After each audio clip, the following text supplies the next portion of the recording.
উল্টে গেছে। আগে বিয়ে করতো ছেলেরা, মহিলারা বিয়ে বসতো। বাসা এরকম না? মেয়েরা বিয়ে বসে আর ছেলেরা বিয়ে করে। এখন উল্টে গেছে। এখন কোনো মেয়ের কাছে যদি জিজ্ঞেস করেন তোর শ্বশুর বাড়ি কোন জায়গা, কারণ এখনো বিয়ে করি নেই, মা এটা বিয়ে করি নেই এখনো। ও যে ছেলেরা বিয়ে করবে সে ছেলে পাচ্ছে না, কই যে ও বিয়ে করি নেই। ওরা বিয়ে করে আর পুরুষে বিয়ে বসে। বাস্তবতাই যে বিয়ে করে তার একটা প্রশাসনিক পাওয়ার থাকে, তার একটা ক্ষমতা থাকে। পুরুষে বিয়ে করে তার একটা ক্ষমতা। আল্লাহ নিজে বলেন রিজালু কাওয়ামুনা আলান নিসা, পুরুষদেরকে আমি নারীদের উপরে ক্ষমতা দিয়েছি। এই ক্ষমতা তারা প্রয়োগ করে স্ত্রীদের উপরে।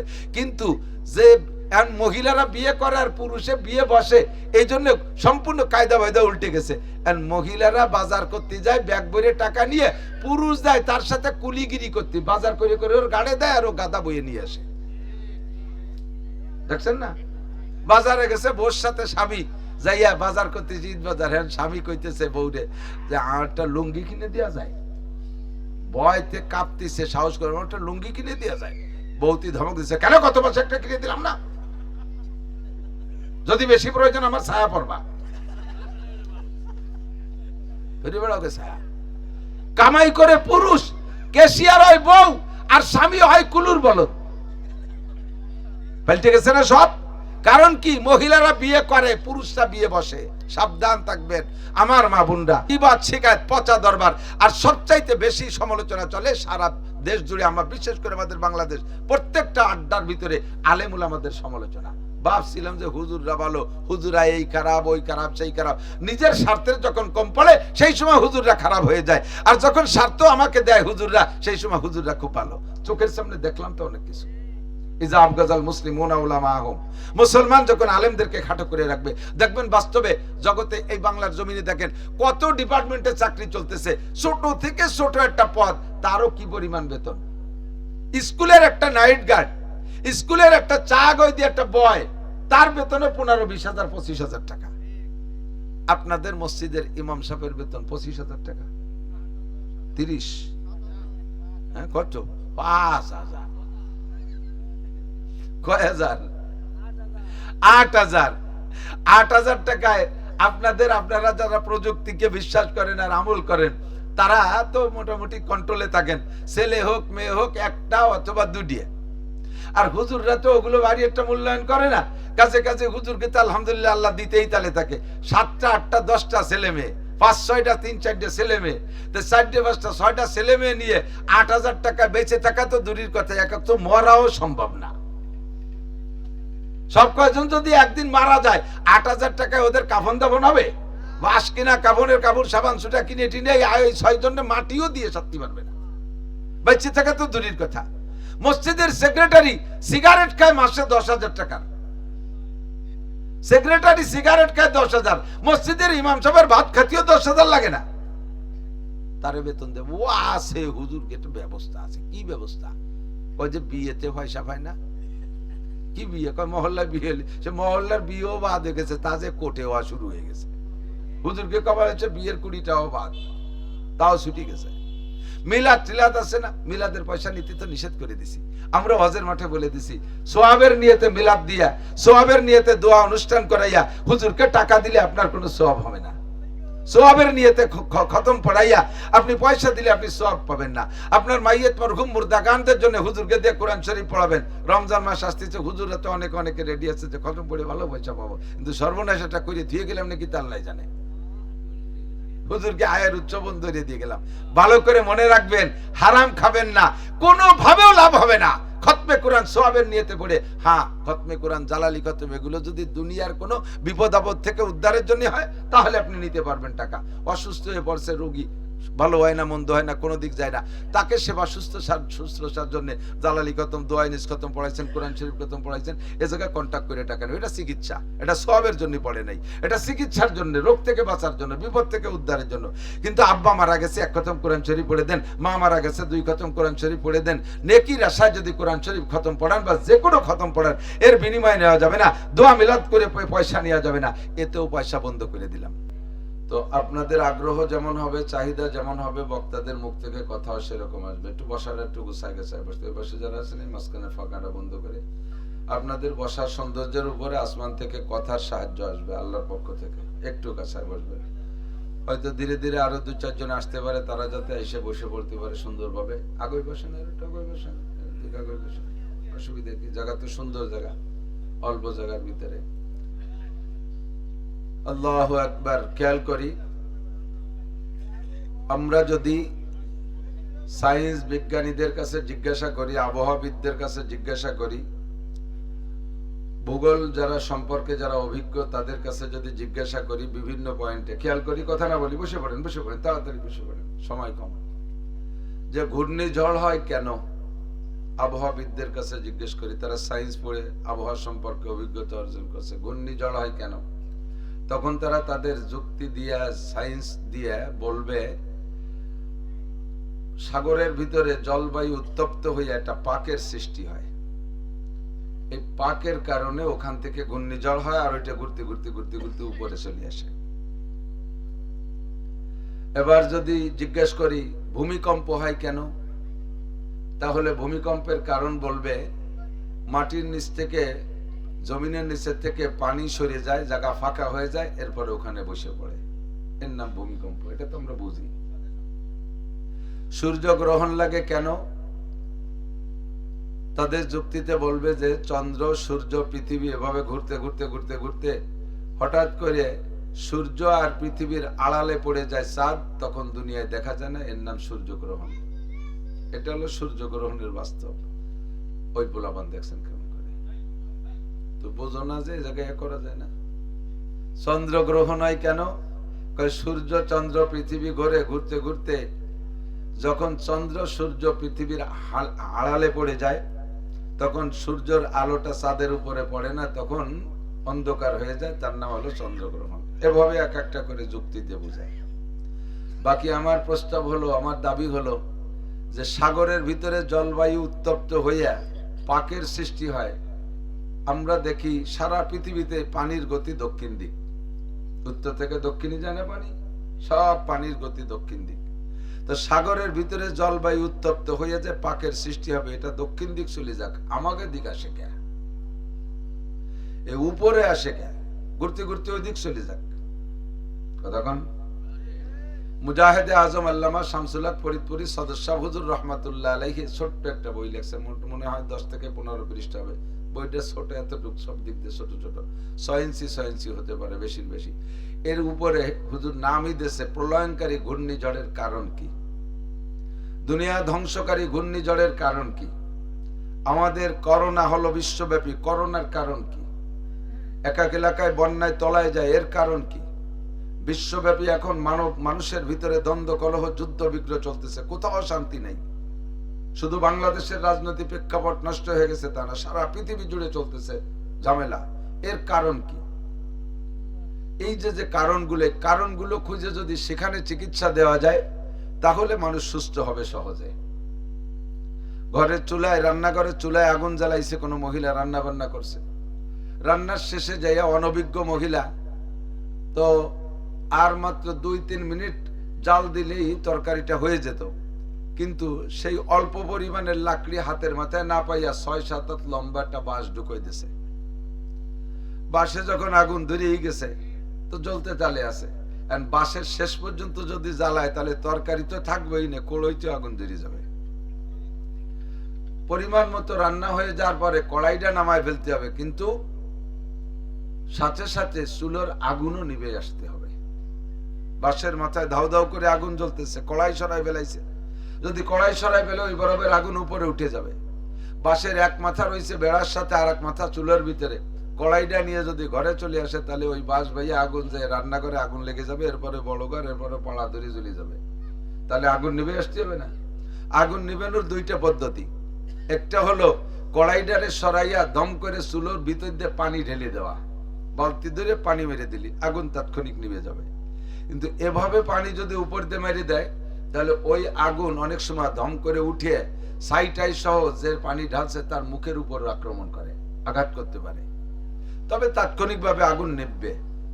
কিন্তু বাঁশটা যদি চুলার মধ্যে থাকে, কথা যুক্তিটা বুঝতে হবে আপনাকে, বাঁশটা যদি চুলার ভিতরে একমুখ থাকে, তাৎক্ষণিকভাবে বালতি যে পানি মেরে দিলে আগুন নিভলেও চুলার ভিতরে কিছু না কিছু আগুনের কিছু না কিছু রেশ থেকে যায়। আপনি ঘরে চলে আসার পরে আস্তে আস্তে আস্তে আস্তে যে পানি ঢেলে দিছিলেন সেই পানি শুকানোর পরে আবার যে আগুন ভিতরে আছে পাঁচটা শুকাইয়া ধীরে ধীরে ধীরে ধীরে আবার আগুন জ্বলে বসতে পারে। আপনি ঘরে তরকারি এনে রান্না বান্না করে এনে খেয়ে দিয়ে শুয়ে আছেন, ঘুমায় আছেন, টেলিভিশন দেখতেছেন, ফেসবুক দেখতেছেন, পিছনে আবার চুলোর ভিতরে সে বাঁশ লাগানো আছে, বাঁশে আগুন লেগে উঠতে উঠতে সেই রান্নাঘর পুরো পোড়ায় দেবে। এরকম একটা সম্ভাবনা আছে যদি বালতি ধরে পানি ঢেলে দেন। সবচাইতে সুন্দর পদ্ধতি হলো নিভানোর, যে পানি বুনি ঢালা লাগবে না, বাঁশ কাণ্ডে মুখের থেকে বের করে ফেলেন। বাঁশটা বের করে বাইরে নিয়ে কোথাও রেখে দিলে লাকড়ি যদি ভিতরে না থাকে আর আগুন জ্বলার সম্ভাবনা। দুনিয়ার এই সমস্ত আযাব গজব বালা মুসিবত থেকে বাঁচতে হলে দুনিয়াকে ঠান্ডা করার জন্য ধম করে পানি ঢেলে দিলেও থামে। আমরা ওলামায়ে কিরাম কোরআন হাদিসের কড়া কড়া বক্তব্য দিলাম, আমলিগরে জাহান্নামে পাঠাই দিলাম, বিএনপিরে জাহান্নামে পাঠাই দিলাম, জাতীয় পার্টিরে কয়বর দিয়ে দিলাম, রাজনৈতিক যত দল আছে, নেতাগুতারা যত আছে, সবার মাথায় কোরআন হাদিস দিয়ে ঠাস ঠাস করে বাড়ি দিয়ে সবগুলোতে শোয়াই ফেললাম, পিঠে বাটায় দিয়ে ঠান্ডা করে থুয়ে বাড়ি গেছি।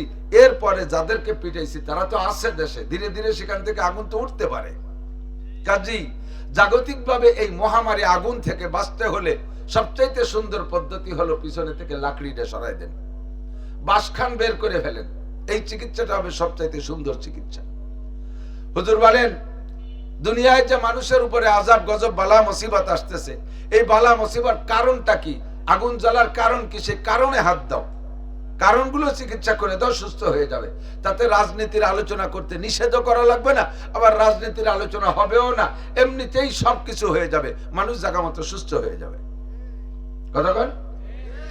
এক রোগী যাইয়া ডাক্তারের কাছে বলতেছে, নামাজি মুসলমান রোগী, ডাক্তার সাহেব আমার তো পেটে খুব গ্যাস, এই গ্যাসের থেকে বাঁচার উপায় কি?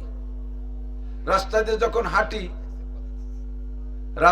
যখন হাঁটি তখন আমি তো এই গ্যাস বেরোইতেই তালে থাকে।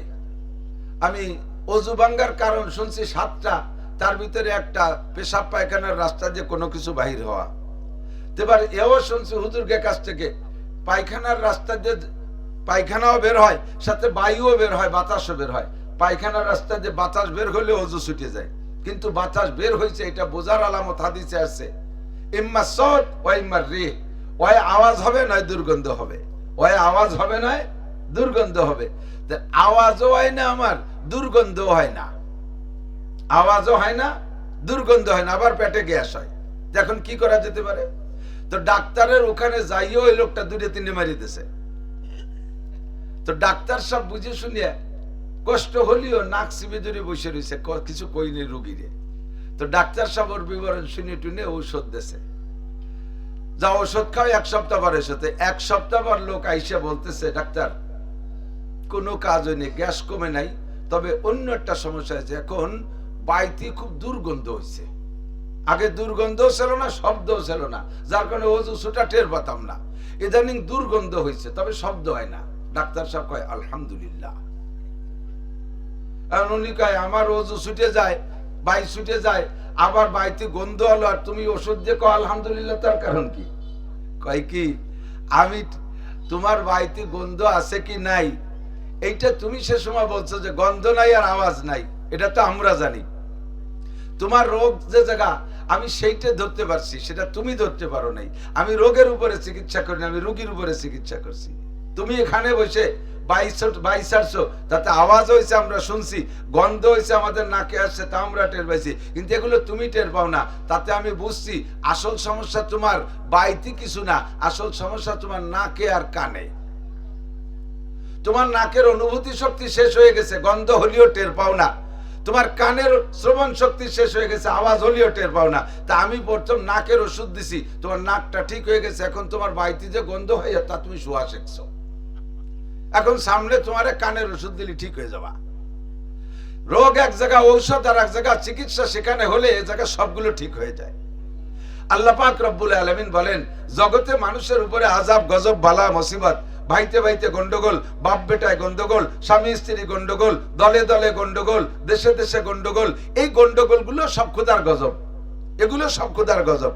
করোনা মহামারী গজব, ঘূর্ণিঝড় গজব, ভূমিকম্প গজব, ভূধস গজব, অগ্নিবৃষ্টি গজব, অনাবৃষ্টি গজব, জলোচ্ছ্বাস গজব, এই যত গজব জাগতিক আছে এর একটা কারণ আছে। ওই কারণে চিকিৎসা না হওয়া পর্যন্ত দুনিয়ায় যত প্রযুক্তি ব্যবহার করে এগুলোকে ঠেকানোর জন্য কোনো প্রযুক্তিতে ঠেকাতে পারবে না। কথা কি বুঝছেন? কারণটা কি? আল্লাহ পাক বলেন যাহারাল ফাসাদু ফিল বাররি ওয়াল বাহরি বিমা কাসাবাত আইদিন নাস। জলে আর স্থলে যত আযাব আর গজব আর বালা আর মুসিবত আসে, আভ্যন্তরীণ দ্বন্দ্ব কলহ মারামারি দাঙ্গা হাঙ্গামা যত যা কিছু সবই খোদার গজব। এই গজবগুলো যে আসে এর কারণ হলো বিমা কাসাবাত আইদিন নাস, তোমাদের হাতের কামাই, তোমাদের কর্মফল। তোমাদের কর্ম যখন খারাপ হবে আল্লাহ পাক রব্বুল আলামিন শায়েস্তা করার জন্য আল্লাহ পাকের ধৈর্য আসে বিদায় তাৎক্ষণিকভাবে অ্যাকশনে যায় না। অন্যায় যখন করে সে সময় বিচার করে না। আল্লাহ পাক সুযোগ দেয় বান্দাকে, ফামাহিলিল কাফিরিনা আমিহিলহুম রুয়াইদা, আমি কাফের মুশরিক বেঈমানদেরকে সুযোগ দিয়েছি, উঠতে থাকো, কত উপরে উঠতে পারো। যত উপরে উঠবা আষাঢ়ে তত জোর বেশি হবে। এই স্টেজ থেকে যদি গড়ায় পড়ে তাহলে হয়তো একটু ব্যথা পাবে, তবে মানুষ মরবে না। কিন্তু 200 হাত উপরে নিয়ে যদি ওখান থেকে ফিকে মারে তাহলে মরতে জন্য নিচে পর্যন্ত আসা লাগবে না। কতক্ষণ মাঝ পথে মারা যাবে, বাকিটুক পড়বে ভাও। যত উপরে উঠানো যাবে আষাঢ়ে তত জোর বেশি হবে। আল্লাহ পাক সুযোগ দেন, ছেড়ে ছাড় দেন, দেখি তুমি কত উপরে উঠতে পারো। নমরুদরে আল্লাহ উপরে উঠাইছে, একে আষাঢ়ে শেষ কইরা দিয়েছে। ফিরাউনরে আল্লাহ উঠার সুযোগ দিয়েছে। 300 বছরের ভিতরে তার কোনোদিন পেট খারাপও হয় নাই, বাইতিও গন্ধ হয় নাই, একটা দিন মাথাও ব্যথা হয় নাই। 300 বছরের ভিতরে তে পরিপূর্ণ সুস্থ। এই সুস্থতা আর লম্বা হায়াত পাইয়া অন্যায় করতে করতে সীমা লঙ্ঘন করে ফেলাইছে। যখন সীমা লঙ্ঘন করতে করতে কোন জায়গায় হাত দিয়েছে? মারাত্মক জায়গা হাত দিয়ে ফেলাইছে। আল্লাহ পাক রব্বুল আলামিনের উসুল হলো, আল্লাহ পাকের সিদ্ধান্ত হলো হাতি খাবা কিন্তু হাতির বাচ্চা খাবা না। খেয়াল করেন, আমাকে গ্রাম্য ভাষায় কয় না, হাতি খাও খাও, হাতির বাচ্চা খাইও না। হাতি খাইলে বুড়ো হাতিরে মেরে ফেললে বাচ্চা হাতিতে প্রতিশোধ নিতে পারে না, কিন্তু বাচ্চারে যদি মেরে ফেলাও তাহলে হাতির মা থাকলে তুমি যে জায়গায় যাও না কেন সেখান থেকে তোমাকে সে বের করে ছাড়বে। গাছে উঠবা, গাছটাকে উপড়ই দিয়ে তোমারে ফেলায় তারপরে শেষ করবে।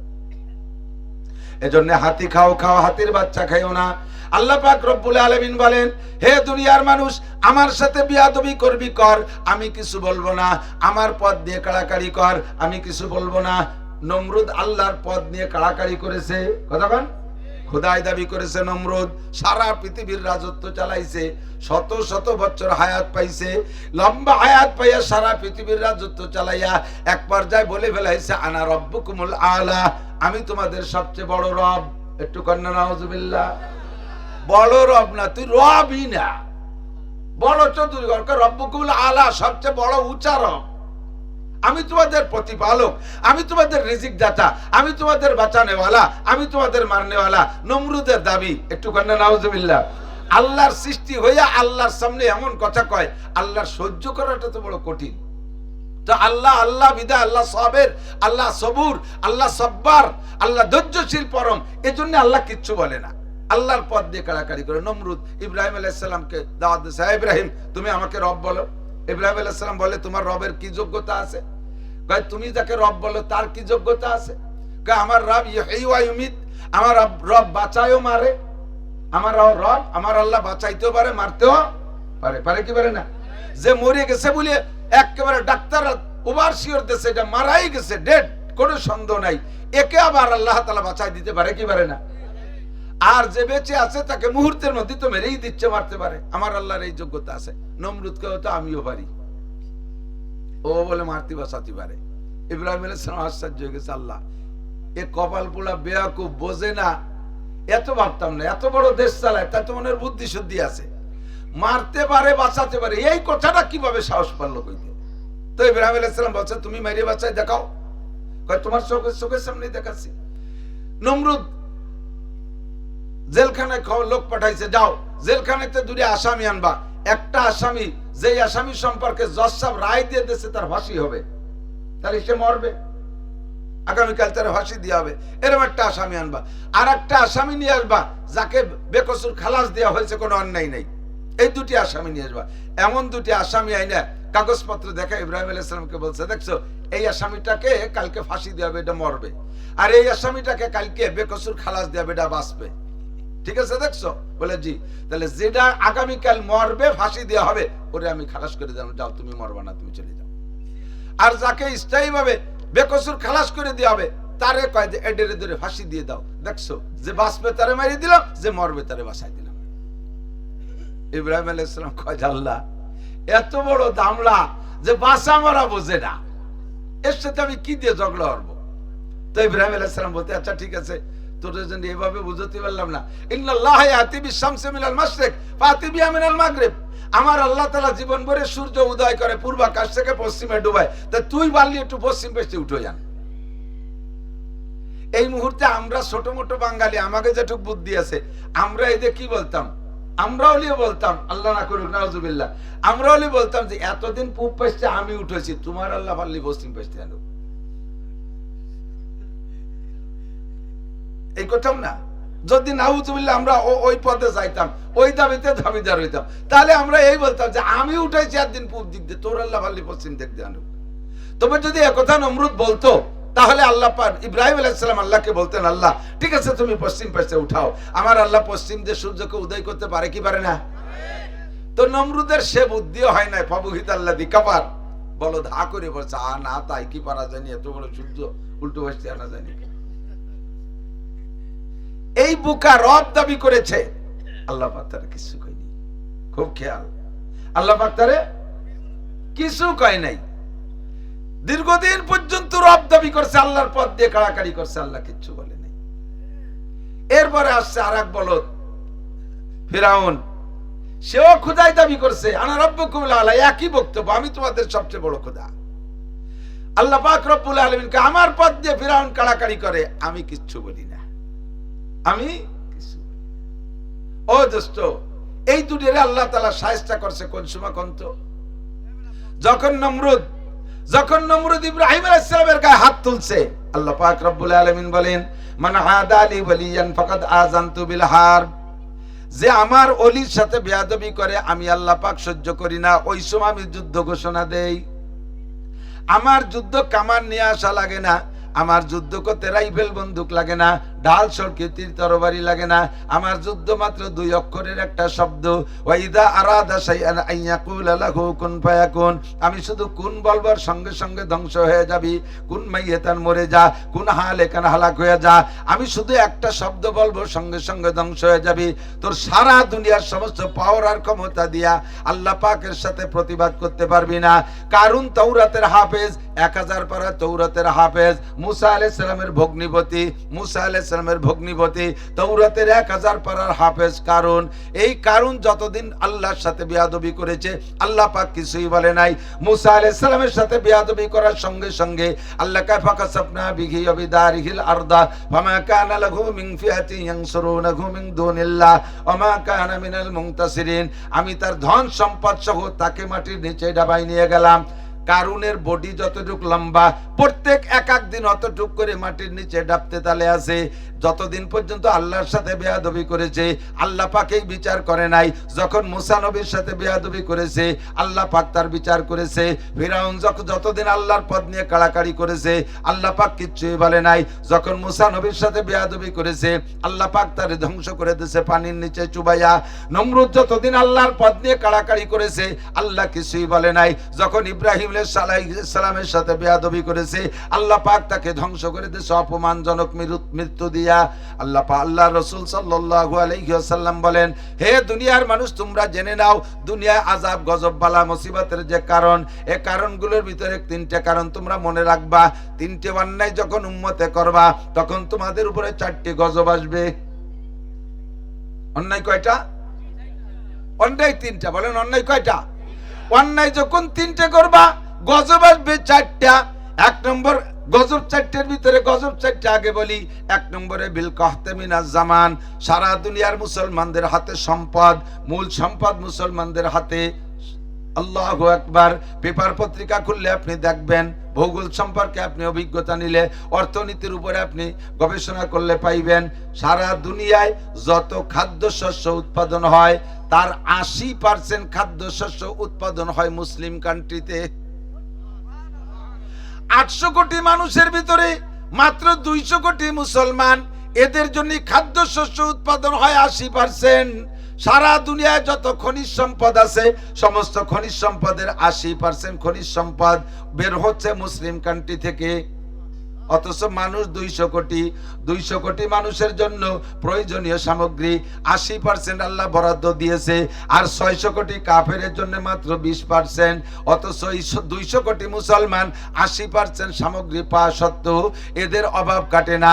দুনিয়ার ধনী যত কাফের মুশরিক বেঈমান অমুসলমানরা মুসলমানের সম্পদ লুটিয়ে নিয়ে তারা বড় লোক, আর মুসলমানের জীবন ভরে অভাব কাটে না, সারা জীবন ভরে অভাব। ওই ডোনাল্ড ট্রাম্পের কাছে আমাদের মোনাজাত করা লাগে।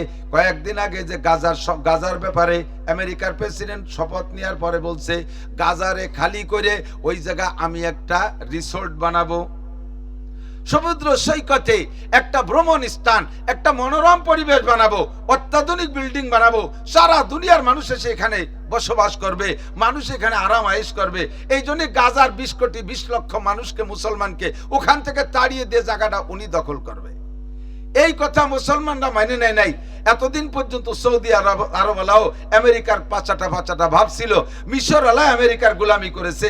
এরা যারা এতদিন গোলামি করেছে, যখন এই খবর দিয়েছে ডোনাল্ড ট্রাম্প, তখন এরা মানতে পারতেছে না মানতে পেরে যখন মুসলিম কান্ট্রিগুলো জোট করে ফেলাইছে, এখন সাথে সাথে ডোনাল্ড ট্রাম্প আমাদেরকে ভয় দেয়। মিশরে কয়, তোমাকে প্রত্যেক বছর যে পরিমাণ সাহায্য দিতাম তা দেবো না, জর্ডানকে যেটা দিতাম, সিরিয়াকে যেটা দিতাম এটা দেবো না, কেউ রে দেবে না, পাকিস্তান আলার দেবে না, সৌদি আলার সাথে সম্পর্ক রাখবে না, ভয় দেয় আমাদের সম্পত্তি লুটিয়ে নিয়ে তারা খাইয়া তারা আমাদের ভয় দেয়। কারণ কি সমস্যাটা কোথায় আমাদের সমস্যা, সেই সমস্যা পরে বলি। 1 নম্বর, অভাবে মুসলমানদেরকে ঘিরে ধরবে। গজব 4টের ভিতরে 1 নম্বর গজব অভাব। 2 নম্বর গজব হলো বিল কাহতে মিনাজ জামান ওয়াল জোরে মিনাজ সুলতান। সমকালীন সারা পৃথিবীর মাতুব্বারি যারা করবে, দেশ ভিত্তিক হোক, মহাদেশ ভিত্তিক হোক, আর আন্তর্জাতিক ভাবে হোক, সারা দুনিয়ার মাতুব্বারি করবে জালেম শাসক যারা, তারা এখন সারা দুনিয়ার উপরে ছুটা ঘুরেছে। আমেরিকা, রাশিয়া, চীন, এরা হয়েছে মুসলমানদের জন্য জালেম। কালক্রমে সময় সাপেক্ষে আমাদের সাথে একটু একটু মিঠে মিঠে কথা কয় কেউ চীন আর রাশিয়া আলারা। বাকি খুঁজে দেখেন, এই রাশিয়া আলারা আফগানিস্তানে 20 বছর মুসলমানদেরকে মারছে। চীন আলারা আন্ডারগ্রাউন্ডে জেলখানা বানাইয়া হাজার হাজার লক্ষ মুসলমানদেরকে এমন নির্যাতন করছে যা ভাষায় ব্যক্ত করা যায় না।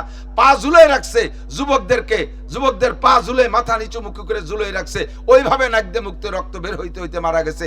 নারীদেরকে ধর্ষণ করার পরে এরপরে তাদের বিভিন্ন ভাবে অপমানজনক মৃত্যু তাদেরকে দিয়েছে।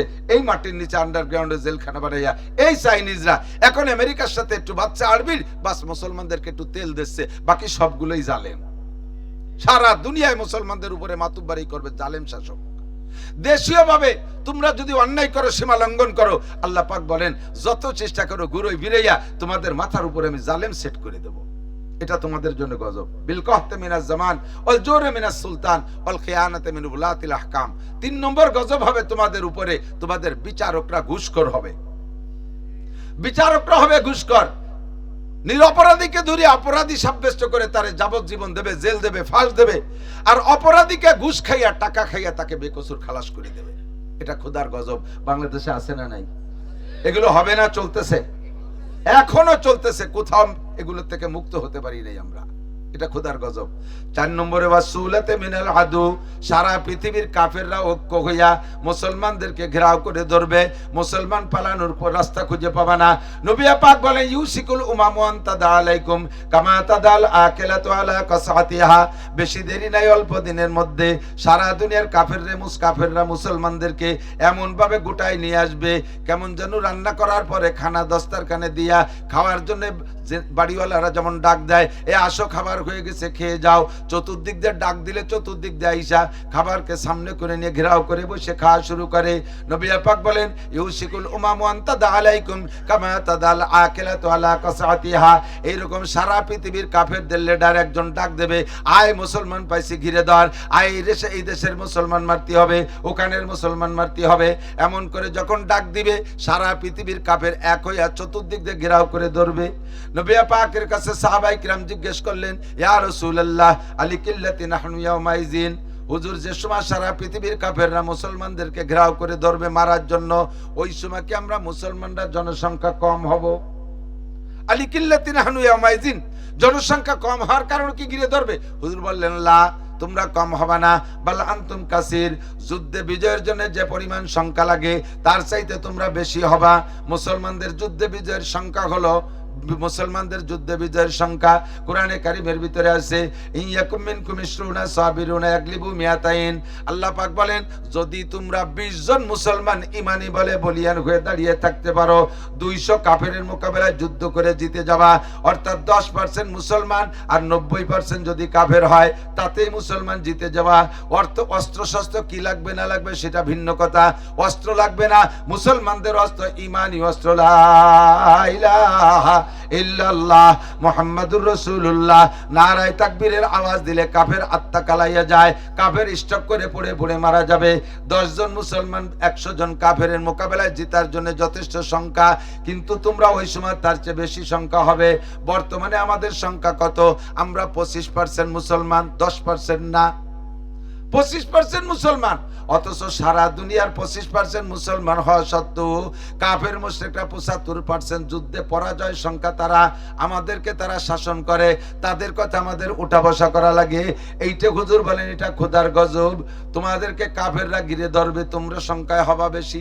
সাহাবায়ে কিরাম বললেন, হুজুর তাহলে সমস্যা কি? হুজুর সাথে আরো বললেন, বালান্তুম কাসীর ওয়ালাকিন্নাকুম গুসাউন কা গুসাইস সাইল, সেই সময় তোমরা প্লাবনে ভাষা খড়কুটোর মতো ভাসতে থাকবা, পায়ের নিচে মাটি পাবা না। ওয়ালা ইয়ানজিয়ানাল্লাহু মিন সুদুরি আদুবিকুমুল মাহাবা, মুসলমানের নাম শুনলে কাফেরের অন্তরে একটা কম্পন উঠতে, এক সময় তারা একটা ভীত সন্ত্রস্ত হতো। এই ভয়টার কাফেরের অন্তরে থাকবে না, মুসলমানের উপরে কাফেরের কোনো ভয়ই থাকবে না। কেন হবে না এরকম? কেন হবে না? হুজুর বললেন, তোমাদেরকে সেই সময় দুইটা জিনিসে ধরবে, তোমাদেরকে সে সময় দুটো জিনিসে ধরবে। একটা হলো হুব্বুদ দুনিয়া কারাহিয়াতুল মাউত, তোমাদের উপরে সে সময় চাপবে, ওয়ালা ইয়ানজিয়ানাল্লাহু মিন সুদুরি আদুবিকুল মাহাবা ওয়ালা ইয়াকযিবানাল্লাহু ফি কুলুবিকুল ওয়াহান। কিলো আমাল ওয়াহান ইয়া রাসূলুল্লাহ, ক্বালা হুব্বুদ দুনিয়া ওয়া কারাহিয়াতুল মাউত। হুজুর বললেন তোমাদের ভিতরে ওয়াহান এসে পড়বে। সাহাবায়ে কিরাম বলে, হুজুর ওয়াহান কি জিনিস? হুজুর বললেন, ওয়াহান দুই জিনিসের নাম, হুব্বুদ দুনিয়া ওয়া কারাহিয়াতুল মাউত। মুসলমানের অন্তরে দুনিয়ার মোহাব্বত বেড়ে যাবে, মুসলমান দিন ভালোবাসবে না, কুরআন পড়তে ভালোবাসবে না, নামাজ পড়তে ভালোবাসবে না, ধর্মীয় প্রতিষ্ঠান ভালোবাসবে না, মসজিদ ভালোবাসবে না, মাদ্রাসা ভালোবাসবে না, আলেম উলামা ভালোবাসবে না। মুসলমানদের ভিতরে ধর্মের মোহাব্বত থাকবে না, দুনিয়ার মোহাব্বত হয়ে যাবে বেশি। বাস্তব চোখের সামনে দেখেন, হাজার হাজার লক্ষ মুসলমান মারছে গাজায়, অথচ পাশ দিয়ে বড় বড় মুসলিম কান্ট্রি, বিশ্বের সেরা মুসলিম কান্ট্রি সৌদি আরব, সেই সৌদি আরব নীরবে চুপ করে, এর যুদ্ধের পরে তোমরাই গেছি যে দেখলাম অনেক দেশের থেকে ইসরায়েলের পণ্যকে বয়কট করছে, নিষেধ করছে, অথচ সৌদি আরবে অবাধে ইসরায়েলি পণ্য চলতেছে। এবং যদি মুসলমান যুবকরা ইসরায়েলের পক্ষে কোনো স্লোগান তোলে, ইসরায়েলের বিপক্ষে কোনো কথা বলে, ইসরায়েলের বিপক্ষে স্লোগান তোলে, ইসরায়েলের পক্ষে কথা না বলে, তাহলে সৌদি সরকার তাকে অ্যারেস্ট করে। দেখতেছে সে সময় সারা দুনিয়ার উলামায়ে কিরাম বুঝাইছে, সৌদি সরকার বোঝে নাই। যখন লাস্টে আইসা ডোনাল্ড ট্রাম্পের সাথে বেনিয়ামিন নেতানিয়াহু মিটিং এর পরে ট্রাম্প বলে দিয়েছে ওখান থেকে খালি করে ফেলতে হবে ইসরায়েল ফিলিস্তিনিদেরকে, আর নেতানিয়াহু প্রস্তাব রাখছে সৌদি আরবে বড় বড় শহর ফাঁকা রয়েছে, ওই জায়গা নিয়ে ফিলিস্তিন রাষ্ট্র বানাও, ফিলিস্তিনিদেরকে ওখানে নিয়ে যাও।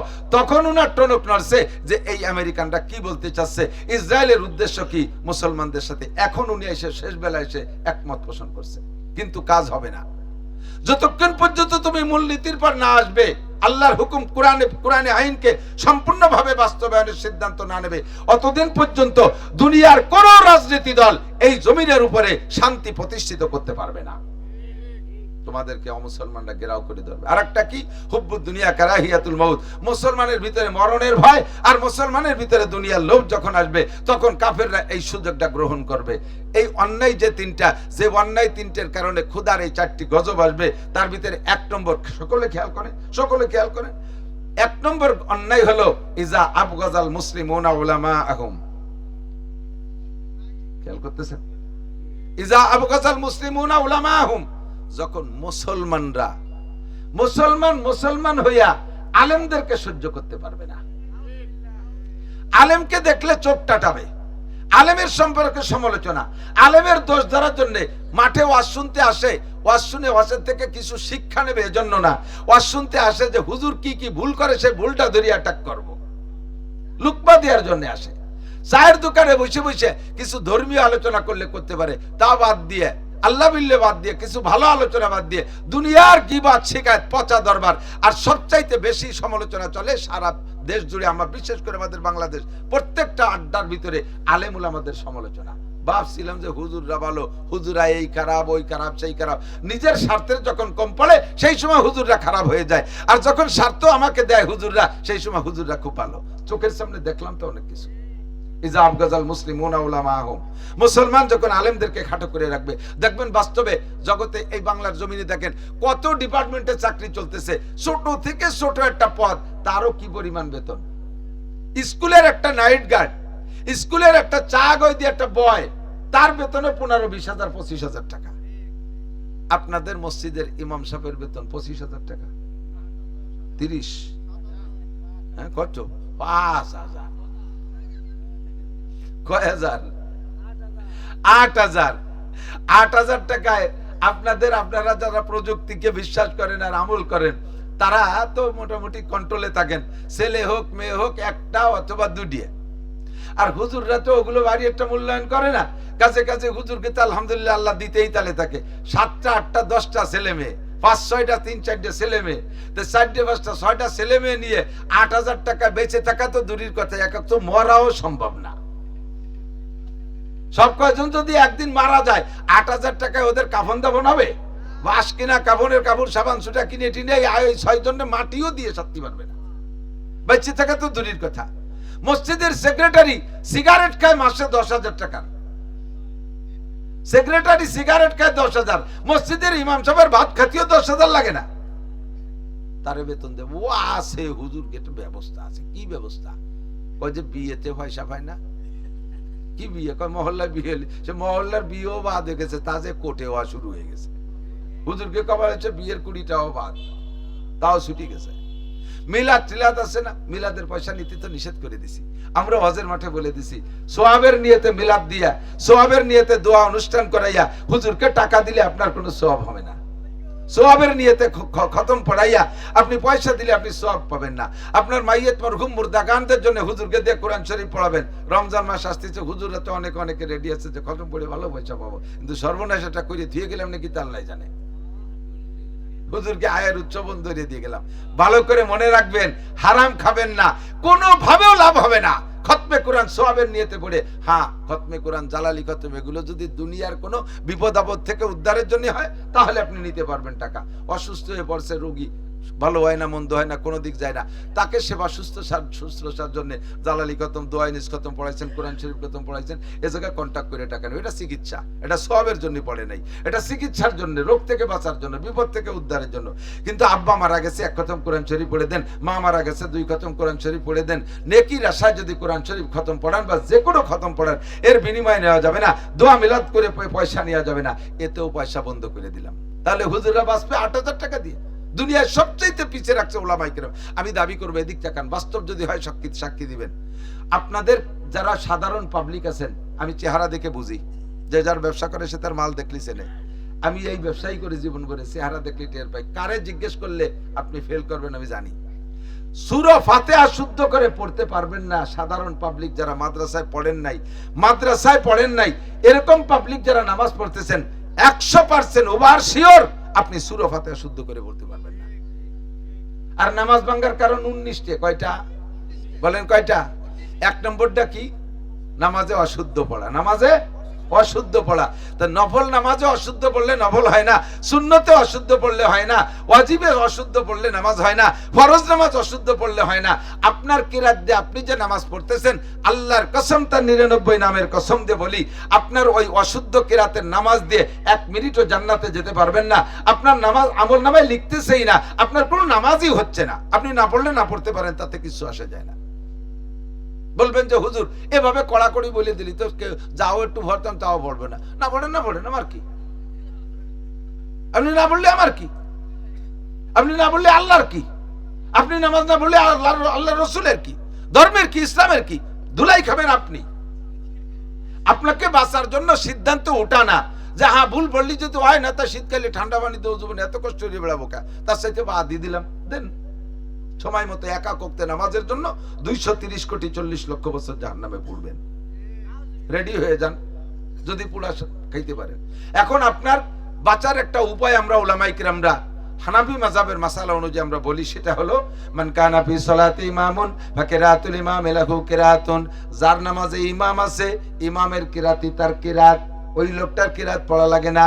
কমপক্ষে ফরজ নামাজের কিরাতের বিপদ থেকে বাইচা গেলেন যদি ইমামের পিছনে নামাজ পড়েন।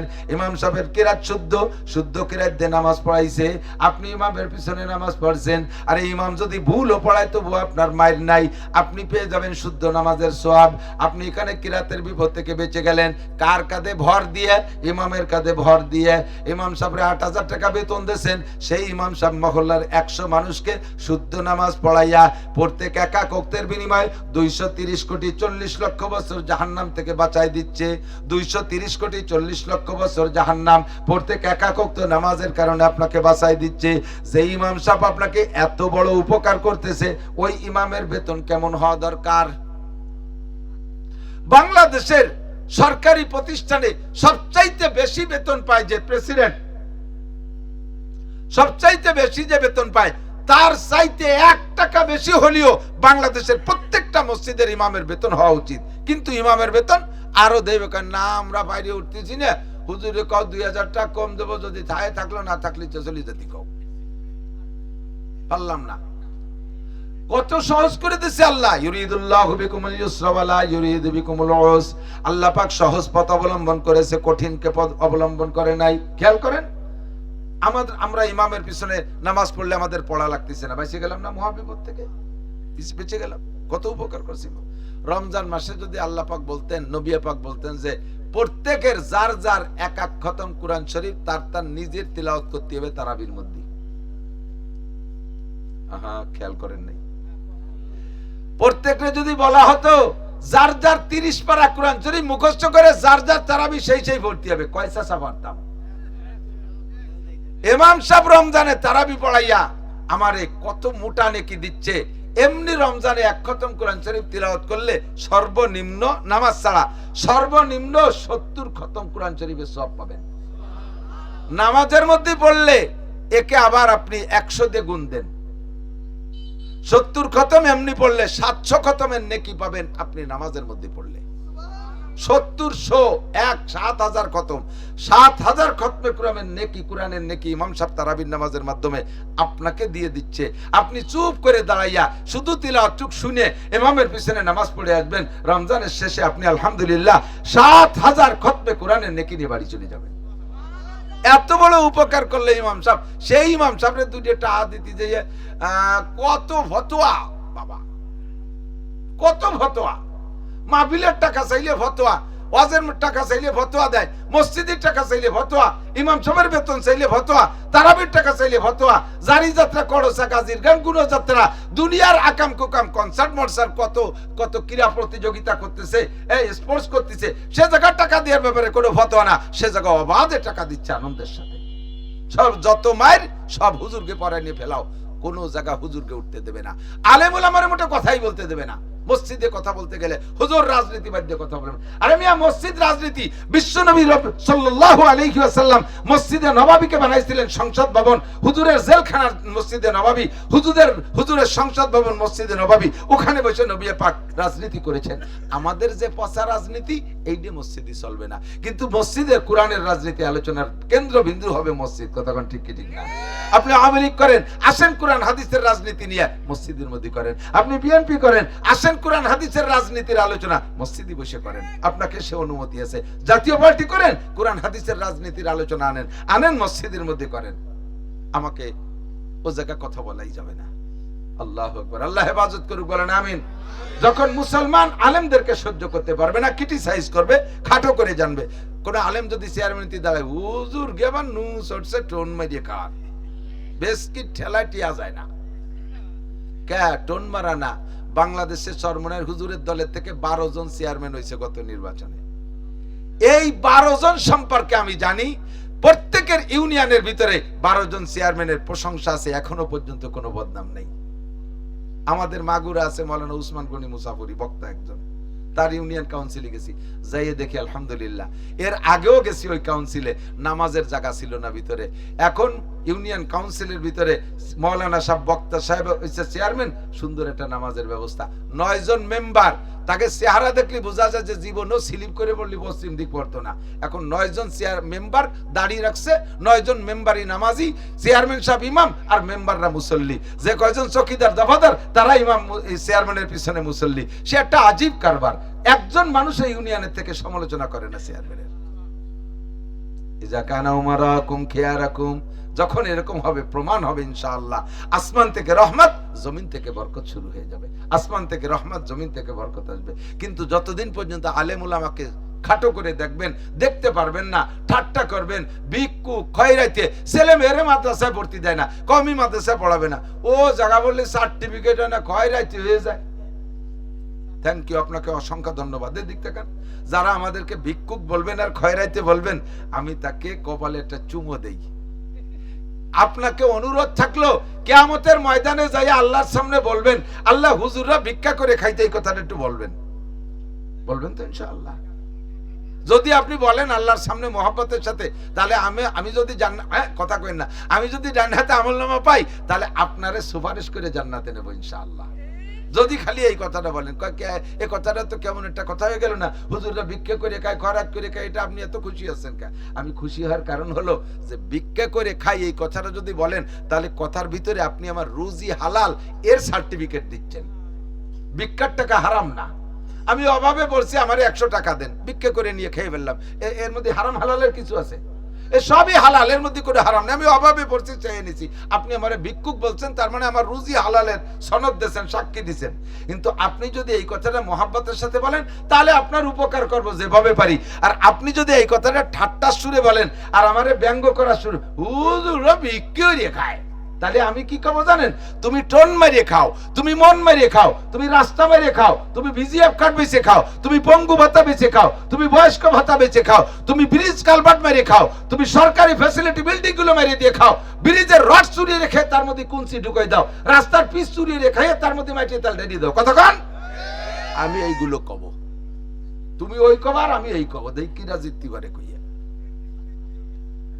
কাজে কাজেই কয়া কই, একটু ভালোভাবে কই, একই কথা, সুরের পার্থক্যে তর্জমা পাল্টে যায়। কথা কন, 2 দোস্ত একসাথে বড় হইছে, প্রাইমারিতে পড়ছে, ছোট 2 চাচতো ভাই, মানে প্রতিবেশী ভাই, প্রাইমারিতে পড়ছে, হাই স্কুলে পড়ছে, কলেজে পড়ার পরে আইএ পাস করার পরে একজন বিদেশ চলে গেছে, ইটালি।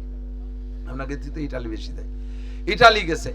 ওই ইটালি যাইয়া 10 বছর পরে বাড়ি আইছে, আর বাড়ি যে বন্ধু ছিল, এ বাড়ি রয়েছে, খেত খামার করে, কৃষি কাজ করে। এর স্বাস্থ্য শরীর সেই রকমই রয়েছে আগের মতো, আর ওটু জায়গা খেয়ে দেবে, স্বাস্থ্য ভালো হয়েছে, বিদেশি গল্প খেয়ে। 10 বছর পর বাড়ি আইছে, হঠাৎ বাড়ি আইছে, বাজারের ভিতরে দুইজনের দেখা, কেমন যেন চিনাচিনাটি, বাড়ির যেটা এরা তো চিনে ফেলেছে, তো আর পাল্টে পুল্টে নেই। আর ও একটু মোটা সোটা হয়ে গেছে বলে বাড়ির দোস্ত ওরে চিনতে একটু কষ্ট আছে, দূরিত্ব এরকম তাকায় রয়েছে, ও তাকায় রয়েছে। কিছুক্ষণ পরে চিনাচিনি কমপ্লিট, হ্যাঁ ঠিকই আছে সেই। তো ওই জায়গার থেকে ওই বাড়ি যে সে গ্রামে যে রয়েছে, সে কয়, শালা এতদিন কোথায় ছিলি? ওকে, আর শালা 1 মাস আইছি, তোরে দেই না কে? দুইজন শুরু হচ্ছে কি কইয়া, শালা কইয়া, দৌড়ই যাইয়া গলা জড়াই ধরে চুমো দিয়ে মুখ ভিজে ফেলাই দিছে। সবাই যারা শুনছে তারা মনে করছে শালা কয়ে শুরু হচ্ছে, মনে মারামারি লেগে গেছে, শালাই দেওয়ার জন্য আগাইছে, আর ছড় আমার দোস্ত, পুরনো দোস্ত। দুইজনে শালা কয়ে শুরু হচ্ছে, অথচ কুলাকুলি মোহাব্বত বিনিময় করতেছে।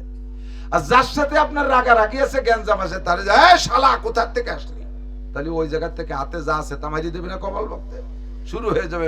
একই শালা সুর পাল্টে গেলে তর্জমা পাল্টে যায়। যদি মোহাব্বতের সাথে বলেন উলামায়ে কিরাম ব্যবসা করে খায়, এই যে আমরা মাদ্রাসা মসজিদ আমাদের একটা ব্যবসা, এই নিয়ে আমাদের একদম হুজুর একটা ব্যবসা খুলে নিয়েছে, বেশ কি মারে। তুমি এই কথাটা এভাবে বললে আমি বলবো তুমি টনমন মারি খাও, তুমি সুদে কারবার করে খাও, তুমি চুরি ডাকাতি করে খাইছো, সাক্ষী আমি বলে দিতে পারবো। তুমি করোনা ভাতা মেরে দিয়ে খাইছো, তুমি বন্যার ভাতা মেরে দিছো, তুমি ইত্যাদি ইত্যাদি মারি খাইছো, এগুলো আমি বলবো। তুমি যদি ওভাবে বলো, আর তুমি যদি বলো আলহামদুলিল্লাহ, আল্লাহ উলামায়ে কিরামের কত বড় ভাগ্য, এরা কত বড় সৌভাগ্যশালী, আল্লাহর ধর্মের ব্যবসা এরা করে খাচ্ছে। আল্লাহ নিজেই বলছেন, ইয়া আইয়ুহাল্লাযীনা আমানু হাল আদুল্লুকুম আলা তিজারা, হে অন্ধ জগতের অটল বিশ্বাসী পাগলরা, আমি কি তোমাদের একটা ব্যবসার কথা বলবো না? তোমাদেরকে একটা ব্যবসা শিখাই দেব। আল আদুল্লুকুম আলা তিজারা, তিজারাত মানে ব্যবসা। আমি কি একটা ব্যবসার কথা তোমাদের বলবো? আল্লাহ বলতেছেন, তোমরা যারা আল্লাহ বিশ্বাসী ইমানদার, আমি কি তোমাদের একটা ব্যবসা শিখাই দেব? জানতে চাইলাম আল্লাহ ব্যবসায় লাভ কি? কয় তুনজিকুম মিন আযাবিন আলিম, জাহান্নামের কষ্টদায়ক শাস্তি থেকে এই ব্যবসায় তোমাকে নাজাত দেয়। রব্বুল আলামিন ব্যবসা করবে কে, আর কার সাথে কিনা বেচা করবে কে? আল্লাহ কয় ইন্নাল্লাহ হাশতারা মিনাল মুমিনিনা আনফুসাহুম ওয়া আমওয়ালাহুম বিআন্না লাকুমুল জান্নাহ, এই ব্যবসা করব আমি আর তোমরা, কিনবো আমি, বেচবা তোমরা, তোমাদের জান মাল আমি আল্লাহ কিনবো, বিনিময় দেব বিআন্না লাকুমুল জান্নাহ, তোমাদের জন্য আমি আর বিনিময় টাকা দেব না, দেব তোমাদেরকে জান্নাতুল ফেরদাউস। ব্যবসাটা কি?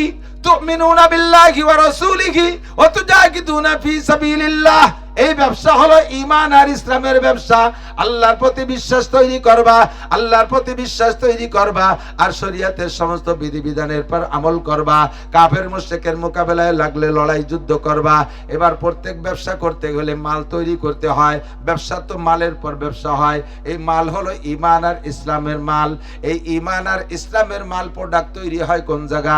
স্যান্ডেলের কারখানার মধ্যে তৈরি হয় না, জুতোর কারখানার মধ্যে তৈরি হয় না, প্লাস্টিক ইন্ডাস্ট্রিজের মধ্যে তৈরি হয় না, রডের ইন্ডাস্ট্রিজের ভিতরে ঈমান ইসলাম তৈরি হয় না। ঈমান ইসলামের ইন্ডাস্ট্রি দুইটা, একটা হলো মসজিদ আর একটা হলো মাদ্রাসা। মসজিদ মাদ্রাসার মধ্যে ঈমান ইসলাম তৈরি হয়, কথা কোন ঠিক কি ঠিক না?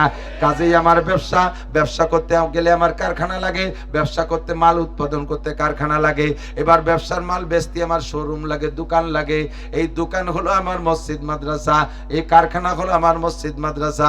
কাজে আমি যদি মসজিদ মাদ্রাসা ধর্ম নিয়ে কিছু করি, এটা আমার ব্যবসা। এই ব্যবসা শিখাইছে আমাকে আল্লাহ। আপনি এই ব্যবসাটারে যদি মোহাব্বতের সাথে বলেন, আল্লাহ উলামায়ে কিরামরা যে কি ভালোবাসছে, আল্লাহ আলেমকে দিয়ে তার ধর্মের ব্যবসা করাচ্ছে। আমাকে কপাল খারাপ, আমরা দুনিয়া নিয়ে কামড়া কামড়ি করি।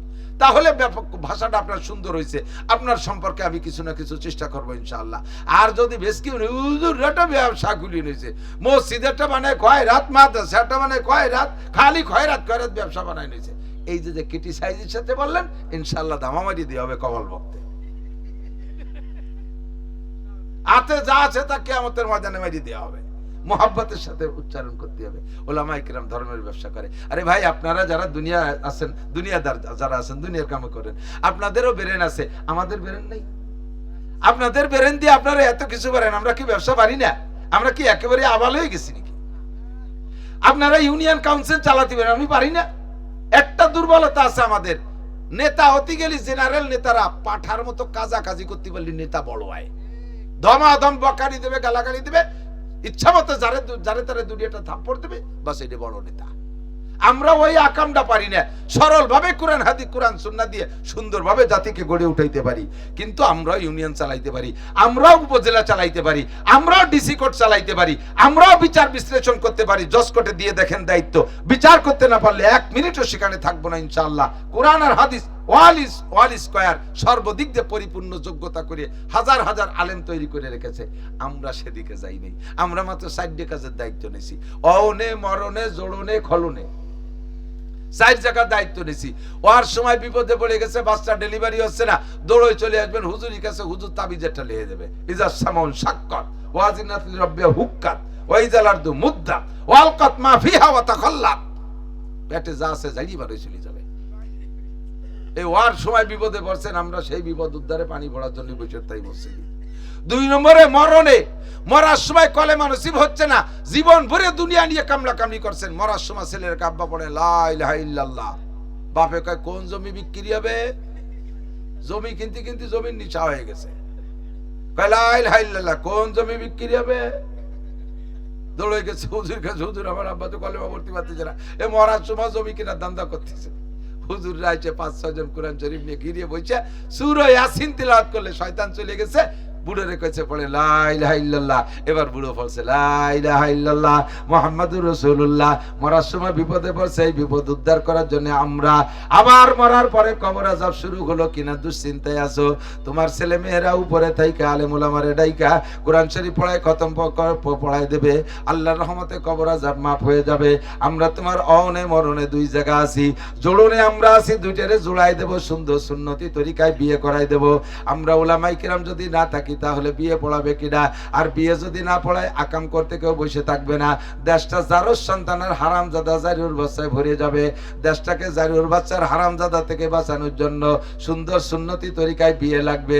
এই বিয়েটা আমরা পড়াই দেব। আমরা এই জায়গায় ডিউটি পালন করতেছি। 4 নম্বরে অনে মরণে জোড়নে খোলনে আবার 2টা আকাম করে মারামারি করে গ্যাঞ্জাম বাঁধায় তালাক দিয়া দিয়ে করছো। তালাক দিয়া বউ নিয়ে আবার ঘর সংসার করতেছো। তালাক দিয়া বউ নিয়ে ঘর সংসার করলে জিনা হবে, ওই ঘরে যে সন্তান হবে তা হবে জারুর সন্তান হারামজাদা। আমরা জানতে পারলে সেইটারে সুন্দর করে ফতোয়া দিয়া 2টারে স্বাভাবিক করার চেষ্টা করব। যদি অরিজিনাল তালাক হয়েই যায় তাহলে 2টাকে বিচ্ছিন্ন করে দেব। আর যদি কোনোভাবে কোনো সুযোগ থাকে মিলাই দেওয়ার কোনো ফাঁক থাকে, সেই ফাঁক দিয়ে আবার 2 জনের জোড়াই দেব। এইটাই হলো আমাদের কাজ। আমরা এই 4 জায়গা আছি, আমরা বেশি দূরে যাইতে চাই না, কিন্তু ইনশাআল্লাহ আল্লাহর রহমতে উলামায়ে কেরামকে আল্লাহ তাআলা একেবারে ফতে ফেলে নেবানাই নাই।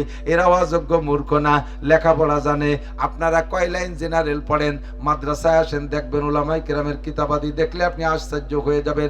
হাজার হাজার হাজার হাজার মুফতি আব্দুল মালিক সাহেব, হযরত মাওলানা আব্দুল মালিক সাহেবের লাইব্রেরিতে আমি শুনেছি তার 3 কোটি টাকার কিতাব আছে।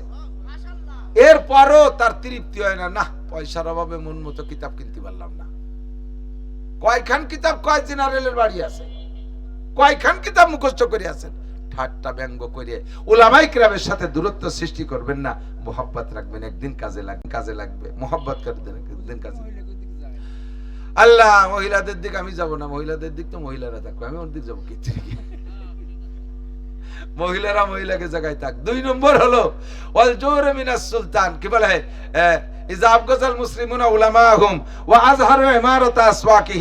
যখন মানুষের দুনিয়ার মসজিদ মাদ্রাসাকে বাদ দিয়ে দুনিয়ার প্রতিষ্ঠানকে বড় করার চেষ্টা করবে, এইটার পিছনে দান অনুদান করাকে ক্রেডিটের বিষয় মনে করবে। 2 নম্বর অন্যায়। মনে আছে ওই 4 গজবের 3 অন্যায়। 2 নম্বর অন্যায় হলো ধর্মীয় প্রতিষ্ঠানকে বাদ দিয়ে তারা দুনিয়ার প্রতিষ্ঠানকে প্রাধান্য দেবে। 3 নম্বর গজব হলো ওয়াতানাকাহু আলা জামঈদ দারাহিম, মুসলমানরা বিয়ে করবে পয়সার লোভে, বিয়ে করবে পয়সার লোভে। মুরব্বীরা সাক্ষী দেন, আগে আপনাদের মুরব্বী আব্বা যারা চলে গেছে, বাপদাদারা, তাদের খবর নিয়ে দেখেন, উনরা বিয়ে করলে সেই সময় শ্বশুর বাড়ি পণ দিয়ে বিয়ে করা লাগতো, ঘর একখান দিয়ে টাকা নগদ দিয়ে বউ আনা লাগতো, ঠিক না? এখন সম্পূর্ণ উল্টে গেছে। এখন সেইটা এই পণ দেওয়ার মানেই হলো দেনমোহরের টাকা, দেনমোহরের টাকা নগদ প্রেজেন্ট দিয়ে তারপরে বউ আনা লাগতো। আর এখন গেছে উল্টে। এই উল্টার কারণই হলো মহিলারা নিজেদের দাম নিজেরা কমাইছে।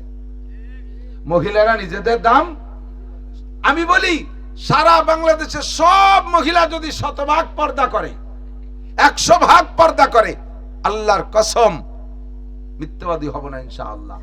তখন কোন ছেলে যদি কোনো মেয়েকে বিবাহের উপলক্ষে দেখতে যায়, এ তো রাস্তাঘাটে কোনো মেয়ে দেখে না, শুধু তার মা বোনদেরকেই যা দেখে। যেই 14 জনের সাথে বিয়ে হারাম সেই 14 জনকে দেখে, তার বাইরে কোনো মহিলা আছে কিনা সে জানেই না। একটা মহিলাকে হঠাৎ দেখালে সে মনে করবে এর চেয়ে সুন্দরী আর হয় না, ওইটার প্রতি আকৃষ্ট হয়ে যাবে, বলবে আব্বা আমি থাকি, আপনি বাড়ি যান, টাকা পয়সা নিয়েছেন, তুই গেলি থাকবে না, একবারে নিয়ে যাই, ঠিক না? কিন্তু মেয়েরা এলাই দিছে গা, রাস্তাঘাটে যেখানে সেখানে হাজার হাজার পার্কে পার্কে স্কুল কলেজ ইউনিভার্সিটি গার্মেন্টস সব জায়গায় মহিলা পঙ্গপালের মতো উঠতেছে। গাড়ির ভিতরে যদি 50 জন যাত্রী হয় তার ভিতরে দেখবেন আমার বিশ্বাস 30 জন মহিলা আর 20 জন পুরুষ। ব্যানেও যদি দেখেন 4 জন বসা তার ভিতরে 3 জন মহিলা 1 জন পুরুষ। ওয়াজ শুনতে আসেন আপনারা আর কয়জন আছেন খুঁজে দেন আশেপাশে কি পরিবার, এর থেকে 4 গুণ মহিলা বসছে। সব জায়গা ভালো কাজেও মহিলা, মন্দ কাজেও সব জায়গায় মহিলা পঙ্গপালের মতো ছুটতেছে। মহিলারা নিজেদের দাম নিজেরা কমাইছে। আমি 100% গ্যারান্টি দিয়ে বলি, যদি মহিলা আজও এখন শতভাগ পর্দার ভিতরে এসে যায়, শতভাগ পর্দার ভিতরে এসে যায়, আল্লাহর কসম ইনশাআল্লাহ আগের মতো সেই রকম মহিলাদেরকে বিয়ের জন্য দেনমোহর ক্যাশ দিয়ে বিয়ে করে আনা লাগবে। এখন উল্টে গেছে, আগে বিয়ে করতো ছেলেরা, মহিলারা বিয়ে বসতো। বাসা এরকম না? মেয়েরা বিয়ে বসে আর ছেলেরা বিয়ে করে। এখন উল্টে গেছে। এখন কোন মেয়ের কাছে যদি জিজ্ঞেস করেন তোর শ্বশুর বাড়ি কোন জায়গা, কারণ এখনো বিয়ে করি নেই, মা এটা বিয়ে করি নেই এখনো। ও যে ছেলেরা বিয়ে করবে সে ছেলে পাচ্ছে না, কই যে ও বিয়ে করি নেই। ওরা বিয়ে করে আর পুরুষে বিয়ে বসে। বাস্তবতাই যে বিয়ে করে তার একটা প্রশাসনিক পাওয়ার থাকে, তার একটা ক্ষমতা থাকে। পুরুষে বিয়ে করে তার একটা ক্ষমতা। আল্লাহ নিজে বলেন রিজালু কাওয়ামুনা আলান নিসা, পুরুষদেরকে আমি নারীদের উপরে ক্ষমতা দিয়েছি। এই ক্ষমতা তারা প্রয়োগ করে স্ত্রীদের উপরে। কিন্তু যে মহিলারা বিয়ে করে আর পুরুষে বিয়ে বসে, এই জন্য সম্পূর্ণ কায়দা বায়দা উল্টে গেছে। আর মহিলারা বাজার করতে যায় ব্যাগ ভরে টাকা নিয়ে, পুরুষ যায় তার সাথে কুলিগিরি করতে, বাজার করে করে ওর গাড়ে দেয় আর ও গাদা বয়ে নিয়ে আসে। দেখছেন না? বাজারে গেছে বউর সাথে স্বামী যাইয়া বাজার করতেছে, ঈদ বাজার, হ্যাঁ স্বামী কইতেছে বউরে যে একটা লুঙ্গি কিনে দেওয়া যায়। ভয়তে কাঁপতেছে, সাহস করে একটা লুঙ্গি কিনে দেওয়া যায়। বউতি ধমক দিচ্ছে, কেন গত বছর একটা কিনে দিলাম না, যদি বেশি প্রয়োজন আমার ছায়া পড়বা। ছায়া কামাই করে পুরুষ, ক্যাশিয়ার হয় বউ, আর স্বামী হয় কুলুর বলদ। পাল্টে গেছে না সব? কারণ কি? মহিলারা বিয়ে করে, পুরুষরা বিয়ে বসে। সাবধান থাকবেন আমার মা বোনরা। আসন্ন রমজান মাস, রমজান মাস উপলক্ষে দু একটা কথা। সামনে রমজান মাসে হুজুর বলেন কামিন সাইমিন লাইসা মিন সিয়ামি ইল্লা যামা, হাজার হাজার রোজাদার রোজা রাখবে, একটা নেকিও পাবে না, পুরুষও পাবে না, নারীরাও পাবে না। এমন পুরুষ নারী বহুত আছে যারা রোজা রেখে রোজার কোনো প্রতিদান পাবে না। তারা কারা? সাহাবায়ে কেরাম জিজ্ঞেস করলেন মান হুম ইয়া রাসূলুল্লাহ, হুজুর রোজা রেখে রোজার প্রতিদান পাবে না তারা কারা? হুজুর বলেন পুরুষ নারী সকলে মিলে সম্মিলিত একটা বক্তব্য, সেটা হলো ইয়াসুমুন ওয়ালা ইউসাল্লুন, রোজা ঠিক রাখে কিন্তু রোজা রেখে আবার নামাজ পড়ে না। এরা মুসলমান আছে না নাই? রোজা রাখে কিন্তু নামাজ পড়ে না। ওক্তীয় নামাজ পড়লেও তারাবির নামাজ পড়ে না। তারাবির সময় ওটা হাত পায়ে বল থাকে না, গলা সমান ইফতার খেয়ে জায়গায় গোড়ই পড়ে। এরপরে যদি কয়ে চলো নামাজ পড়ে, কথা কই না রোজা ছিলাম, ওর সাথে কথাই বলা যায় না, খুব দাম বাড়িয়ে গেছে, রোজা ছিল, খাইয়ে দিয়ে গোড়ই রয়েছে। এরপরে ইশারা দেয় চল উঠে চল নামাজ পড়েছে, কথা বলো না, রোজা ছিলাম, কালকে থাকতে হবে না, আজকে ছিল আর আগামীকাল থাকতে হবে, এর প্রস্তুতিমূলক নামাজ পড়া যাবে না। মহিলারা রোজা রাখে কিন্তু নামাজ পড়ে না। এজন্য হুজুর জানেন যে মহিলারা নামাজে রোজায় পাকা, নামাজে ঢিলে। হুজুর এজন্য বলছেন আল মারাতু ইজা সাল্লাত খামসাহা, মহিলাদের জান্নাতের 8টা দরজা খোলার জন্য 4টি আমল, সহজ 4টি আমল। 1 নম্বরে নামাজ পড়বা যথা ওক্তমতো। মহিলারা ওক্তমতো নামাজ খুব কমই পড়ে, বেশিরভাগ মহিলারা ঢিলে ঢিলে একেবারে যে রক্তে যে নামাজ পড়ে, আবার কাজাও করে খুব বেশি, 2-3 ওক্তরে একসাথে গুছাই একবারে পড়ে। এটি হবে না ওক্তমতো নামাজ। ভালো করে মনে রাখবেন, নামাজকে যদি দুনিয়ার কাজের কারণে অথবা কোনো অলসতার কারণে ওক্তমতো না পড়ে আরাক ওক্তে পড়েন, জোহরে কাজা করে আসরে পড়েন, তাহলে পড়ে দেওয়ার পরেও আপনাকে 2,88,00,000 বছর জাহান্নামে পোড়া লাগবে। এইটা কেন? এইটা হলো তুমি কেন জাগতিক কাজে প্রাধান্য দিয়া ওক্তমতো নামাজ না পড়ে নামাজে তুমি কাজা কেন করলে, এই অন্যের শাস্তি। আর যদি নামাজ মোটেই না পড়ে, ছুটে গেছে তো গেছেই, চলে গেছে, পড়েই না, তাহলে এর 1 ওক্তের বিনিময়ে 80 হুকবা। 1 হুকবা সমান 2,88,00,000 বছর, আর 80 হুকবা সমান 230,40,00,000 বছর। 1 ওক্তের বিনিময়ে জাহান্নামে পোড়া লাগবে। মহিলা আল মারআতু ইজা সাল্লাত খামসাহা, রমজানের রোজাগুলো সঠিকভাবে রাখেন। ওয়া সামাত শাহরাহা, রমজানে মহিলা যদি রোজাগুলো সঠিকভাবে রাখে। নফল রোজা রাখার গুরু সবে বরাত কবে, আইএমবিস কবে, সবে মিরাজের রোজা কবে, এগুলো সারা বছর পরে টুকায় টুকায় রাখবে। রমজানের ভিতরে ঢুকলি সেই সময় নানান রোগ, এ সমস্যা সে সমস্যা, শরীর খারাপ, মন খারাপ, ইডা খারাপ ওডা খারাপ, এই কয়েকে রোজা নষ্ট করে ফেলে। শারীরিক সমস্যার কারণে 3 দিন রোজা নষ্ট হয়েছে, 3 দিন মার গেছে, এই সাথে সাথে আরো 3-4 দিনও রোজা থাকে না। কি হয়েছে? শরীর খারাপ। অথচ 1000 বছর নফল রোজা রাখলে যাই নাকি একটা ফরজ রোজার দাম আল্লাহর কাছে তার চাইতে বেশি। অসামাত শাহরাহা ওয়া আতাআত বালাহা, রমজান মাসে এমনি সময় সার্বিকভাবে মহিলারা স্বামীর বৈধ হুকুমের অনুসরণ করা, স্বামীর বৈধ হুকুমগুলো মেনে নেওয়া, অবৈধ কোনো হুকুম মানা যাবে না। স্বামী বন্ধু বান্ধব নিয়ে এসে জাগ ধরে স্ত্রীকে বললো যে তুমি আমার বন্ধুদের একটু খানা দানা পরিবেশন করে খাও, এই কথা মানা যাবে না, এই কথা মানা যাবে না। আমার দুলোভাইয়ের সাথে একটু বেড়ায় আসো, আমার দুলোভাইয়ের সামনে আগে খাবার খাও, আমার ছোট ভাই গুলো এদেরকে খাবার তুমি দাও। ছোট ভাইয়ের বয়স কত? ছোট ভাই নাবালেক, বয়স 22 বছর।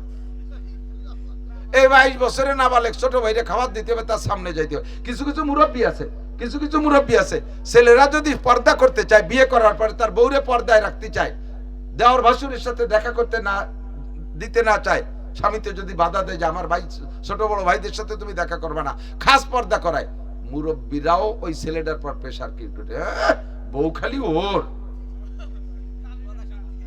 আছে না নাই? এই নিয়ে পারিবারিক ভাবে গ্যাঞ্জাম। আমার ছেলে পেলেকে যদি তোর বউ ভাত বেরিয়ে না দিতে পারে, সামনে যাইতে না পারে, তাহলে অমন বড় আমার দরকার, তুইও সব তোরও তেজ্য পুত্র, তোর বউও তেজ্য কন্যা করে দিল, গোষ্ঠী শুদ্ধ বাদ দিতে। এই সমস্ত বুড়োগুলো শয়তানের গুরু, এই বুড়োকে কন্ট্রোল হতে হবে। সাবধান, কোন ছেলে বউ যদি পর্দা করতে চায় সহযোগিতা করবেন, অবশ্যই সহযোগিতা করবেন। স্বামীর বৈধ হুকুমগুলো মানবে, কোনো অবৈধ হুকুম মানা যাবে না। লা তাআতা লি মাখলুকিন ফি মাসিয়াতিল খালিক, আল্লাহর নাফরমানি হয় এমন কোন কাজ মানুষের আনুগত্য স্বীকার করতে গিয়ে করা যাবে না। আল্লাহর নাফরমানি করে মানুষকে খুশি করা যাবে না। 3 নম্বর 4 নম্বর ওয়া আহসানাত ফারজাহা, নিজের সতীত্ব কন্ট্রোল করবে, শুধু ফরজ না, লজ্জাস্থান না, সতীত্ব কন্ট্রোল করবে। এদেশের এলাকার মানুষরা বেশিরভাগ বিদেশে থাকে, স্ত্রী বাড়ি থাকে, দীর্ঘদিন বিদেশে রয়েছে স্বামী, মা আপনি কন্ট্রোল করেন, বোন তোমাকে তুমি কন্ট্রোল করো, তুমি একটু মুজাহাদা করো, একটু ধৈর্য ধারণ করো, স্বামীর অপেক্ষা করো, তুমি অন্যায় ভাবে কিছু করো না। যদি তুমি অন্যায় ভাবে কিছু করো, তাহলে আল্লাহর নবী বলেন আমি তোমার মতো জেনাখোর ব্যভিচারিণী মহিলাকে জাহান্নামের ভিতরে বিভিন্ন বিভিন্ন অবস্থায় শাস্তিতে দেখে আসছি, বিভিন্ন অবস্থায় শাস্তিতে দেখেছি। ধৈর্য ধরো, তুমি সতীত্ব কন্ট্রোল করে চলবে, আর স্বামীর হুকুম মেনে চলবে, স্বামীকে সন্তুষ্ট রাখবে, রমজানের রোজা আর 5 ওয়াক্ত নামাজ সঠিকভাবে আদায় করবে অক্তমতো, আর তারাবি নামাজ পড়বে। এর মহিলাদের জন্য জান্নাতের 8টা দরজা খোলা হয়ে যাবে। আমাদের পুরুষদের সম্পর্কে হুজুর বলেন মান সামা রমাদান ঈমানান ওয়া ইহতিসাবা, যে ব্যক্তি রমজানের রোজা রাখবে ঈমানের সাথে নেকির আশায়, রমজানের রোজা হবে ঈমানের সাথে নেকির আশায়। ঈমানের সাথে কি মানে? রমজানের রোজা কার হুকুম? বিশ্বাস হয়? এটা কি নবী চাপাই দিছে? আমরা চাপাই দিছি? কার হুকুম? একথা শতভাগ বিশ্বাসের সাথে সওয়াবের আশায় রোজা রাখলে সওয়াব হয়, রোজা রাখলে সওয়াব হয়। কি সওয়াব হয়? বিশাল সওয়াব হয়। সর্বশ্রেষ্ঠ প্রতিদান হলো আল্লাহ পাক নিজেই বলেন আস-সাওমু লি ওয়া আনা আজজি বিহি, রোজা আমার জন্য রেখেছো, এর প্রতিদান আমি নিজ হাতে তোমাকে দেব। সমস্ত রোজাদারদেরকে আল্লাহ তাআলা জান্নাতের ভিতরে বসাইয়া, জান্নাতের একটা পার্কে বসাইয়া নিজ হাতে জান্নাতি মাছের কলিজা ভুনা আর জান্নাতি রুটি দিয়ে লুকমা বানাইয়া সমস্ত রোজাদারের মুখে আল্লাহ তাআলা উঠে খাওয়াবেন। এই ফজিলতের আশায় আমি রোজা রাখি। নবী পাক বলেন গফির লাহু মা তাকাদ্দামা মিন যামবিহি, ওই লোকটার জীবনে যত গুনাহ হয়েছে সমস্ত গুনাহ আল্লাহ তাআলা রমজানে ক্ষমা করে দেবেন। আরেকটা আমল সাথে লাগবে, আরেকটা আমল লাগবে, সেটা হলো আমান কামা রমাদানা ঈমানান ওয়া ইহতিসাবা, কামা কিয়াম, এই কিয়ামের মানে হলো তারাবির নামাজ।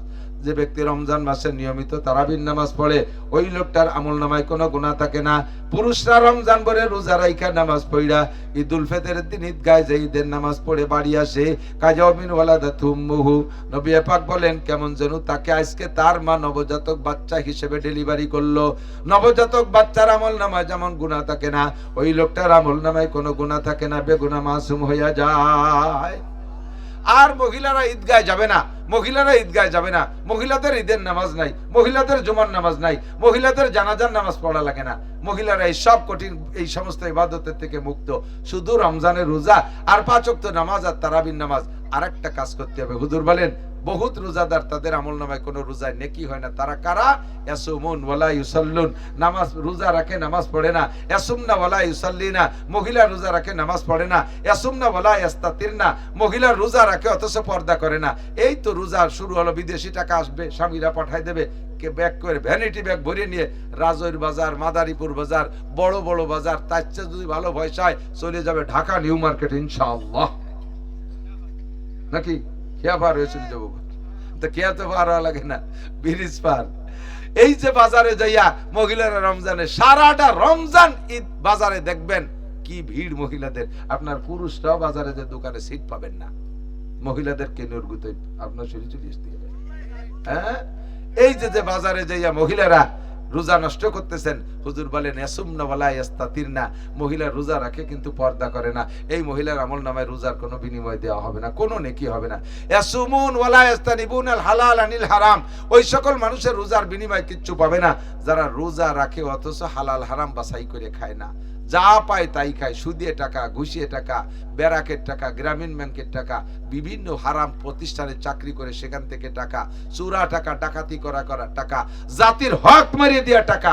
বড় বড় ধনী লোকরা তাদের আল্লাহ তাআলা ব্যবসা বাণিজ্য কিভাবে দেশে জানি না, সরকারি চাকরি বাকরি করে বেতন পায় 25-30 হাজার 50 হাজার টাকা, অথচ রমজান মাসে ইফতারি খাবে 1-1.5 লাখ টাকা। এই টাকা কোত্থেকে আসে, কোত্থেকে পাইলেন? আপনার অ্যাকাউন্টে আল্লাহ তাআলা আসমান থেকে আলাদা ঢুকাইতেছে। হারাম টাকা খাইয়ে রোজা রাখলে, নামাজ পড়লে এর 1 মিনিটও কবুল হয় না, একবার তাকবীর আল্লাহ কবুল করে না। আল্লাহ তাআলা আমাদেরকে সব হক আদায় করে ইবাদত করা তৌফিক দান করে। মাত্র 4-5-6 দিন আছে রমজানের, এর মধ্যে এখানে যারা আছি মারা যাওয়ার সম্ভাবনা আছে না নাই? আছে না? এই জন্য আমরা একটু দোয়া পড়বো, আল্লাহুম্মা বারিক লানা ফি রজবা ওয়া শাবান ওয়া বাল্লিগনা রমাদান। আল্লাহ রজব শাবানের পূর্ণ বরকত আমাদেরকে দান করো, মেহেরবানি করে আমাদেরকে রমজান মাসে পৌঁছাই দিও। মা বোনরা খুব সতর্ক থাকবেন, একটু কন্ট্রোল হয়ে যান। যদি সারা বাংলাদেশের নারী আর পুরুষ নামাজি হয়ে যাইতো, একটা চিল্লা 40টা দিন নারীরা যদি পর্দার ভিতরে এসে যেত, আমার বিশ্বাস আসমান থেকে খাস রহমত নাজিল হতো। কোন কারণে, কতটুকু আপনার আল্লাহরা দিয়েছেন তা আমি জানি না, কতটুকু আল্লাহ পাইছে আপনাদের থেকে।